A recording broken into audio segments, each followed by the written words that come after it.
Hello बच्चों, मैं हूं योगेंद्र सर और मेरी इस पाठशाला में आप सभी का स्वागत है।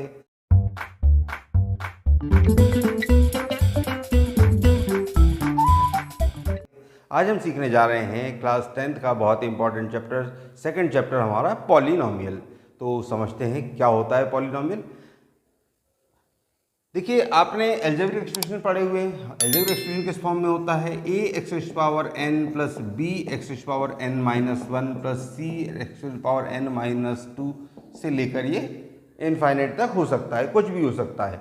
तो यहाँ पर आप देख रहे हैं एन तो क्या हो गया, हमारा नंबर हो गया, ये पावर के फॉर्म में है। यहाँ पर ए बी सी आप यहाँ अलग अलग टर्म देख रहे हैं, इनको हम कहते हैं कांस्टेंट टर्म। ये कहलाता है हमारा कांस्टेंट टर्म। और ये जो आप एक्स को देख रहे हैं ये कहलाता है वेरिएबल। तो जो भी हमारा इक्वेशन होता है, जो भी हमारा पॉलिनोमियल होता है, वो किससे मिलकर बना होता है? दो चीजों से मिलकर बना होता है। एक तो होता है हमारा कांस्टेंट टर्म और दूसरा होता है इसका वेरिएबल। और ये जो आप ऊपर नंबर्स को देख रहे हैं, यहाँ पर n n minus one n minus two जो मैंने लिखा है, ये क्या होती है? इसे कहते हैं हम पॉलिनोमियल की डिग्री। कितनी डिग्री है उसके पर ये उसके इनके नाम डिपेंड करते हैं। तो जो हमारा अगर पावर कितनी हो, मैक्सिमम पावर अगर हम 3 हो, तो उस कंडीशन में इसे कहते हैं क्यूबिक पॉलिनोमियल। इसे कहते हैं क्यूबिक। अगर 2 की पावर हो तो हम इसे कहते हैं क्वाड्रेटिक। और अगर हमारे पॉलिनोमियल की पावर कितनी हो, केवल 1 हो, तो उस कंडीशन में हम कहते हैं इसको लीनियर पॉलिनोमियल।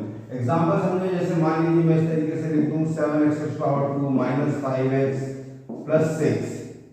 तो ये मेरा पॉलिनोमियल कैसा कहलाएगा? ये पॉलिनोमियल हो गया। देखिए सॉरी, यहाँ पर अगर मेरी पावर कितनी होनी चाहिए? क्यूबिक के लिए पावर होनी चाहिए 3। तो मैक्सिमम पावर जो होगी वो हमारी क्या कहलाएगी? Degree of polynomial. यहाँ पर मैक्सिमम पावर कितनी है? 3 है, तो ये हमारा पॉलिनोमियल कैसा हो? क्यूबिक। अगर इसी की जगह पर ये ऐसा होता 5x² प्लस 7x माइनस 8, तो यहाँ मैक्सिमम पावर कितनी है? 2 है, तो ये हमारा कहलाएगा क्वाड्रेटिक पॉलिनोमियल। और अगर इस तरीके से केवल लिखा हो 7x प्लस 3y, तो यहाँ पर आप देख रहे हैं मैंने वेरिएबल यहाँ पर कितने यूज किए? 2 वेरिएबल यूज किए और मैक्सिमम पावर कितनी है? यहाँ पर 1 है। तो उस कंडीशन में अगर पावर हमारी 1 हो, मैक्सिमम पावर डिग्री जो 1 हो, तो यहाँ पर डिग्री 1 डिग्री है पॉलिनोमियल को हम क्या कहते हैं? Linear polynomial. अब ये 1 वेरिएबल 2 वेरिएबल बहुत अलग अलग हो सकते हैं। अभी हम बात कर रहे हैं केवल 1 वेरिएबल की और क्वाड्रेटिक पॉलिनोमियल। अब देखिए इसमें भी क्या होता है, अगर आपका सिंगल टर्म है, मान लीजिए इस तरीके से कुछ नंबर लिखा है 5x लिखा है, तो ये कहलाएगा हमारा मोनोमियल। इसे कहेंगे मोनोमियल। अगर हमारे पास दो टर्म्स है इस तरीके से 7x प्लस 3, तो उस कंडीशन में यहाँ पर इसे कहेंगे बाइनोमियल। और अगर 3 टर्म है तो ये कहलाता है trinomial. Monomial, binomial and trinomial, ये हो गई इसकी डिग्री। अगर हमारी पावर 3 है तो इसे कहेंगे क्यूबिक पॉलिनोमियल, 2 की पावर है तो हम कहेंगे क्वाड्रेटिक, और 1 की पावर है तो उसे कहेंगे लीनियर पॉलिनोमियल। अब देखिए जब ये पॉलिनोमियल आपने पढ़े हुए हैं, आपने 9th क्लास में इस तरीके से ग्राफ बनाया है। अगर हमारा पॉलिनोमियल कैसा हो, लीनियर पॉलिनोमियल है, तो उसके आप एक लाइन के फॉर्म में शो कर सकते हैं। तो ये इस तरीके से इसकी एक लाइन बनती है। तो लीनियर पॉलिनोमियल की लाइन कैसी बनेगी? स्ट्रेट बनेगी। लेकिन अगर हमारे दूसरे पॉलिनोमियल क्वाड्रेटिक हो, क्यूबिक हो, तो इसके शेप अलग अलग हो सकते हैं। तो आप कुछ इस टाइप के शेप को देखेंगे, ये शेप कहलाते हैं पैराबोला। ये शेप क्या होता है? पैराबोला। अब हमारा अगर इक्वेशन हम मैक्सिमम इक्वेशन कैसे पढ़ने वाले हैं? क्वाड्रेटिक इक्वेशन पढ़ने वाले, जिसका फॉर्मेट क्या होता है? ax² plus bx plus c equal 0 के फॉर्म में होता है। तो हमारा अगर इक्वेशन क्वाड्रेटिक है, इसकी मैक्सिमम पावर अगर हमारे पास 2 है, तो इसके जीरोस कितने हो सकते हैं? इसके जीरोस हो सकते हैं 2, इसके 1 या 0 भी हो सकता है। अब आप पूछेंगे कि सर जीरोस क्या होता है? तो वो वैल्यू जो इसको सेटिस्फाई करती है, मतलब x की वो वैल्यू जो यहाँ पर करने पर हमारा आंसर कितना आ जाए? इक्वल 0 आ जाता है, उसे हम क्या कहते हैं? Zero of polynomial. अच्छा, तो रुको जरा, सबर करो। अब हमारा इसको अगर हम कर्व के फॉर्म में बनाते हैं, देखिए सपोज कीजिए कि ये हमारा क्या है? कार्टेशियन प्लेन है। और अगर कोई पॉलिनोमियल, कोई कर्व हमारा इस तरीके से जा रहा है, तो हमें ये देखना होगा कि ये x एक्सिस को कितने प्लेसेस पर इंटरसेक्ट कर रहा है। तो x एक्सिस पर ये देखिए यहाँ पर काट रहा है, x एक्सिस को यहाँ पर काट रहा है, तो इसमें नंबर ऑफ जीरोस कितना होगा? यहाँ पर होगा 2। अगर कोई पॉलिनोमियल हमारा इस तरीके से है, अब यहाँ पर आप देख रहे हैं मैंने आपसे क्या कहा? x एक्सिस को काटना चाहिए, लेकिन यहाँ पर क्या x एक्सिस को ये काट कर रहा है? नहीं कर रहा है। तो इस कंडीशन में इसके जीरोस कितने होंगे? अगर कोई पॉलिनोमियल इस तरीके से है और वो केवल x एक्सिस को टच करता हुआ यहाँ से चला जा रहा है, तो यहाँ पर कितने इसके जीरोस होंगे, केवल 1 जीरो होगा, तो इसका आंसर हमारा कितना होगा 1। तो इस तरीके से आपको इन कर्व्स को देख के अभी आप बता सकते हैं कि इसमें कितने जीरोस पॉसिबल हैं। अब इसमें हम समझते थे कि हमारा फॉर्मेट हमने देखा ax² plus bx plus c equal 0, तो इसके दो मैक्सिमम जीरोस हो सकते हैं, तो उनको हम नाम दे देते हैं अल्फा और बीटा। जो अल्फा प्लस बीटा होता है ये किसके इक्वल होता है, -b/a के, मतलब coefficient of x minus coefficient of x upon coefficient of x², और जो इनका प्रोडक्ट होता है दोनों जीरोस का अल्फा इनटू बीटा, ये किसके इक्वल होता है c/a के, मतलब constant term upon coefficient of x² के। चलिए अब देखते हैं हम इसकी एक्सरसाइज 2.1 को। देखिए क्वेश्चन नंबर 2 में हमें y = px के फॉर्म में कुछ फंक्शन दिए हुए हैं, ग्राफ दिए हुए हैं, हमें इन्हें देखकर बताना है इनके नंबर ऑफ जीरोस कितने होंगे।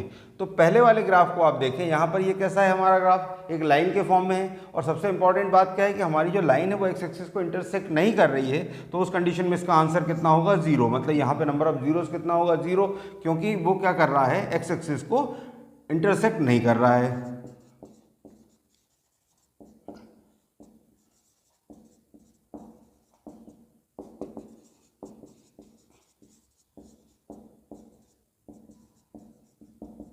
यहाँ पर इस पॉइंट की बात करें तो यहाँ पर आपको दिखाई दे रहा है कि हमारा ग्राफ कितने जगह पर इंटरसेक्ट कर रहा है एक्स एक्सिस को, 1 प्लेस पर, तो इसका आंसर कितना होगा 1।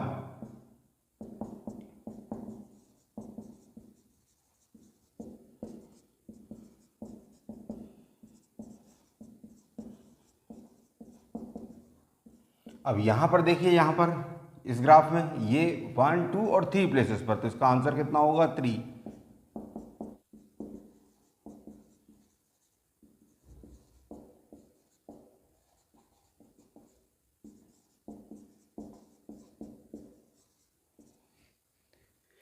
यहाँ पर देखिए, यहाँ पर कितना होगा 2।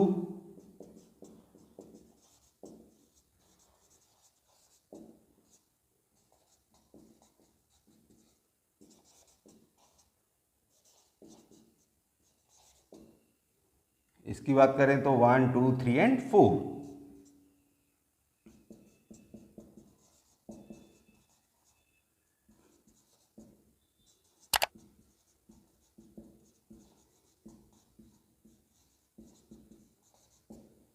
और यहाँ पर देखिए, यहाँ पर हमारा ग्राफ क्या कर रहा है, केवल ये इस पॉइंट पे इंटरसेक्ट कर रहा है, इन दोनों पॉइंट्स पे टच कर रहा है, तो हमारे यहाँ पे नंबर ऑफ जीरोस कितना होगा 3।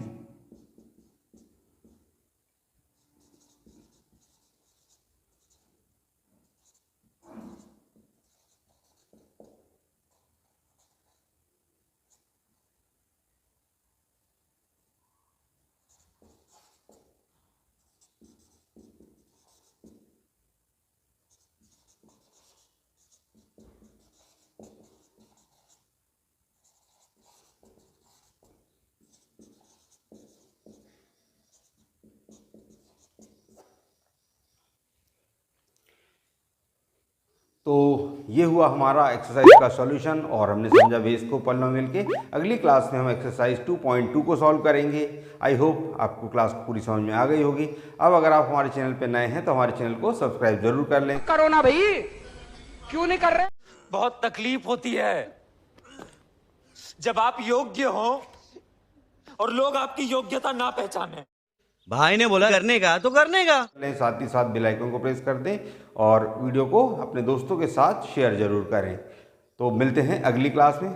Thank you.